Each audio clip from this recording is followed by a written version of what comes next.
Hey everyone, I finished watching the next Ninja Storm episode. Can't remember the name of it. Down and Dirty.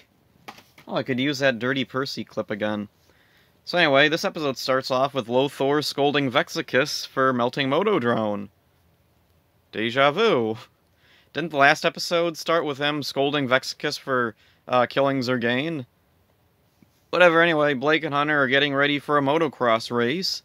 Blake wins the race, and Hunter gets mad at him, blaming him for his loss. He thinks that Blake used an illegal move. Then, back up on Lothor's ship, Vexicus orders some Kelzacs to find Shimatsu, bring him to him, and he'll destroy Shimatsu. Why does Vexicus suddenly want to kill Shimatsu? What did Shimatsu do? I don't know. Like, I remember the other day I looked up, there was a compilation on YouTube, Vexicus's Betrayals, and one of them was Shimatsu. I didn't watch it, but I was wondering, so what exactly did Shimatsu do to make Vexicus turn on him? I don't know. The writers don't know either. Vexicus just wants to kill people for some reason, and, like, he doesn't even have the excuse now that he's, like, an obstacle in the way between him and Lothor. Like, when he killed Zergain and Motodrone, Zergain was loyal to, Lothor, Motodrone was loyal to Lothor. Shimatsu, though, Shimatsu's a wild card. Like, how do we even know he's loyal to Lothor? He's his own thing. He hasn't really he hasn't done anything, really. Like, the way he's been set up, it seems like he'd be more willing to be an ally for Vexicus, the way they've, like, shown him. So that was weird. I don't think the writers knew what to do in this episode. So much of this episode just feels like it was made up as they went along, which is usually kind of how Power Rangers goes, but, I mean, especially here, they just weird things just come right out of nowhere, which leads into the next point. Shimatsu overhears Vexicus, and he tries to escape. He bumps into Mara and Capri, and this is when Mara and Capri reveal that their goofy airheadedness through the whole series was just an act that they were putting on. Doubt. Anyway, they convince Shimatsu to reluctantly agree to work with them to destroy the Rangers and their new plan. They show him these 3 Megazords that they happen to have. Mara and Capri have 3 Megazords of their own that they've just never used before. Where did they... I don't like... This episode's okay, but there's just a lot that just comes right out of nowhere. It makes no sense. It's just... stuff happens, and you're supposed to accept it, I guess. But it's so weird, because there's a very easy way around this. Just say that there's Zergain's Megazords. We've already established that Zergain had, like, bazillions of Megazords lying around. So, like, he's dead, so Mara and Capri are like, Zergain left these Megazords behind. Like, that's all you need. But they don't have that. Instead, they treat it like these are Mara and Capri's Megazords that they've just always had, or that they've recently acquired. Not that they explain any of that. Whatever. So anyway, Mara and Capri want to take over the Empire for themselves, and I don't know where that came from either. So then, let's see, back at Storm Chargers, Hunter and Blake are still angry with each other, and the other Rangers, they're telling them each of their side of their story, and the Rangers don't want to pick sides, and they insist that they work things out for themselves.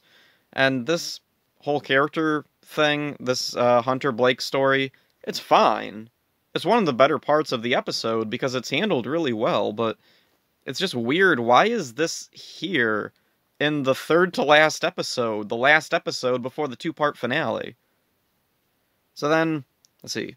Capri launches an assault with her Megazord, the Rangers get their Megazords, and they battle her, and then there's a scene where she dodges an attack, and the attack hits Blake and Hunter's Megazord, and you'd think this would, like, play into their conflict or something, but no, not really. It's just kind of brushed off immediately. And then Shimatsu and Mara show up with their Megazords. Then Cam joins the fight, and he has 3 identical Megazords. Just 'cause. Everybody has 3 Megazords now, I guess. So they can combine with the other Rangers' Megazords, and with all their powers combined, they're able to defeat Mara, Capri, and Shimatsu. And then, let's see, up on the spaceship. Oh yeah, during the fight, Vexicus tells Lothor that Mara and Capri have gone off on their own to destroy the Rangers, and Lothor's like, let them go through with their plan. They're family. And there's some parts of this I really like Vexicus is asking Lothor, why don't you have me go stop them? And Lothor's like, they're family. You're just an alien. And I don't know, like it kind of works, but also it's kind of weird that this feels kind of out of character for Lothor to actually like just let them do something. In the past, it seems like the type of thing that he wouldn't allow them to go do, but I don't know, whatever. Let's see. Oh yeah, there's a weird thing. Before Capri, the Rangers destroy Mara and Shimatsu's Megazords, and there's a really weird thing where when their Megazords are destroyed, they unleash an electrical pulse that disables their Megazords momentarily. Something happens in the Japanese footage, so they shoved in a few lines of dialogue to explain it, but it doesn't actually mean anything. Alright. So then, let's see, Capri's Megazord is destroyed, and Shimatsu yells at them briefly about, your plan didn't work. You're not so smart after all, or something, and then Mara and Capri disintegrate him. Okay. Whatever. This episode is weird. These past couple of episodes have been very weird, just, like, out of nowhere, blow up one of the, like, bad guys. So anyway, Vexicus goes down and kind of sort of he kind of invites himself along with Mara and Capri's plan, even though he doesn't know what it is, and he just saw them destroy Shimatsu. Then again, I don't think he cared about Shimatsu after the previous episode, whatever.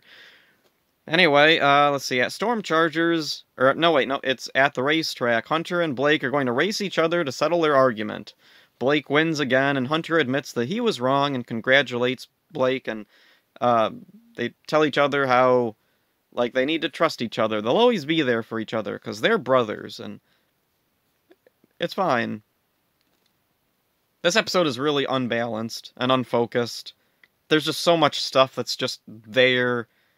I don't know what's going on most of the time. The stuff with Blake and Hunter is definitely the strongest point of the episode. It's just weird, like, why is it here, of all places? Like, literally the last episode where you can have anything like that. And then there's another weird thing, or actually, I'll finish talking about this thing. The thing that I really like is that it's a conflict that works, it fits their personality, and the resolution feels natural and genuine. The far weaker story in here is the one that I completely didn't bother mentioning, which is Dustin's story. At the beginning, when Blake and Hunter are in the race, one of them is like, hey, where's Dustin? I thought he was gonna be in the race. And then later you see him doing a stunt off a ramp, and Kelly's like, Dustin, why weren't you in the race? And he's like, oh, well, I wanted to work on doing stunts. And she's like, well, you have to work on, like, being in the race. If you're hurting, like, doing a stunt, you won't be able to race. And he's like, oh, why can't I do both? And throughout the episode, it kind of falls out in the middle, but then it pops up again at the end. Dustin talks to Kelly about how he wants to practice doing stunt work and less on doing racing because he really likes doing stunt work and he wants that to be his thing. And so she's supportive of him and she's like, well, okay, that's really cool. I hope you do a good job with your stunt work. And then that's it. And I have no idea why this was here at all. It's fine, but why is this here? It doesn't really parallel anything. It's just there. They could have cut this out and had more time devoted to Blake and Hunter's story, or Mara and Capri and Shimatsu's story, or give a motivation to why Vexicus suddenly doesn't like Shimatsu. All I can guess is that this was something made for another episode. Oh, and that's the other thing. Like, okay, big deal. Dustin isn't going to race. He's going to do stunt work instead. Are we going to see any of that? Probably not. We only have 2 episodes left, and they're, like, the finale of the season. There's not going to be a lot of time to, like, show Dustin, like, developing this new interest or anything, really. Like, were they thinking they were going to bring these characters back for another season? Did they think Ninja Storm was going to continue longer? Or are we going to get, like, Cosmic Storm or something? Or Super Ninja Storm? Was that what they were planning? because whatever. The other thing I was thinking was, maybe this was shot for another episode and it got cut because it's pretty pointless. It doesn't really mean a whole lot. But maybe the writers just liked the interaction between Dustin and Kelly, and they were like, the last time we see Kelly, we want it to be meaningful. She's not really a super important character, but she's kind of a comfort character. She's the type of character, she's there at the place where it's usually safe. She's a friendly character, kind of an Ernie type of character, so we want to have some kind of send-off for her before the finale, so maybe that's why they put it here. Just a theory, but I don't know, it makes sense more than they genuinely thought this was something that strengthened the episode, because it doesn't. Let's see. Vex kissing on Shimatsu was weird, especially because Shimatsu seems like the type of villain who could be his ally, potentially. I don't know why they just completely ignored that. That would have been kind of neat, actually, to have, like, a split in the villain faction. Vexkiss and Shimatsu against Lothor and, Chubo, I guess, is the only one left. And then Marin Capri are off on their own. Like, I guess if they had to be. Anyway, that's the other weird thing with Marin Capri's role here. I don't know what they were thinking with having them say that, oh yeah, we were just putting on an act the whole time. We weren't really that stupid, and it's kind of funny in a meta way, but it also kind of raises a lot of questions about past episodes that happened, especially the one where Mara is kicked off the spaceship and basically banished from it, and then she runs into Dustin, and, like, the whole her developing feelings for Dustin really doesn't feel consistent with how they are here. It really makes me think that, yeah, they just made this up as they went along. This was just something that came out of nowhere or they thought would be funny.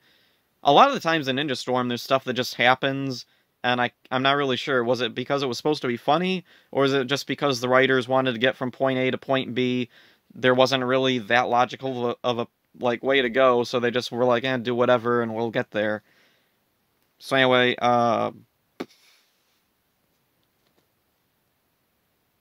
yeah. Oh, and also Marin Capri's Megazords. It was already a stretch that Zergain had multiple Megazords just lying around, but now Marin Capri have them with no explanation. Also, interesting thing, one of them looks like Zergain, one of Zergain's Megazords, and one of the other ones looks like Beevil. So I'm wondering, why didn't they keep Beevil around? Instead of...